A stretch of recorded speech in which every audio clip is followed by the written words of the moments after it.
The Round Tower, known locally as the Steeple, is all that remains of the once famous monastery of Antrim, which was associated with the great monastic settlement at Bangor in County Down. The monastery was probably founded by St Aed in 495 AD, although Comgall, monastic Bangor's founder, and Durtacht has also been suggested. The Round Tower was probably built west of the west door of the monastic church. The likely extent of the buried archaeological remains is at least 50 metres in every direction from the tower. The surviving remains of the church were cleared away in 1819 when the domain was being laid out. This is one of the 120 round towers that used to exist in Ireland. There's only about 20 left. The cap roof is of stone, usually conical in shape. Surviving towers range in height from 18 metres, 60 feet, to 40 metres, 130 feet, and 12 metres, 40 feet, to 80 metres, 60 feet in circumference. The masonry differs according to date, the earliest examples being uncut rubble,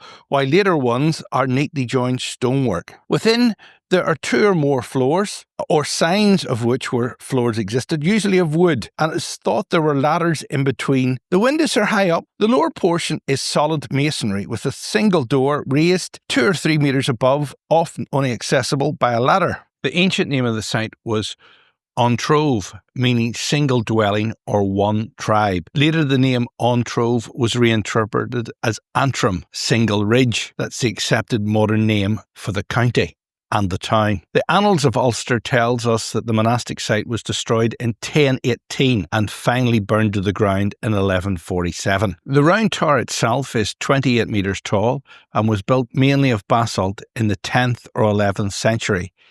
Its presence testified to the prestige of the monastery at the time. Round towers were probably inspired by continental Europe constructions. They were first built in the 9th century and served as bell towers. They may also have had a defensive capability because of the raised doorway 2 metres above the ground, although modern interpretations suggest that this raised doorway is to ensure the structural integrity of the building, because round towers don't have very deep foundations. The towers themselves were a useful place to keep objects of value during times of trouble. In response to a raid on the monastic settlement at Bangor, St Comgall's remains were brought to Antrim. The nearby Witch's Stone contains 2 hollows and is a bullion stone with artificial hollow or hollows often found at religious sites. The writer Bassett in 1888 tells us that during a drought the previous year, a gardener who worked the grounds would drain the larger hole only to find it full again the next day. People once thought that bullion stones were fonts and were used to baptise or convert pagans or cure warts. It's more likely that the original use was as a mortar for grinding food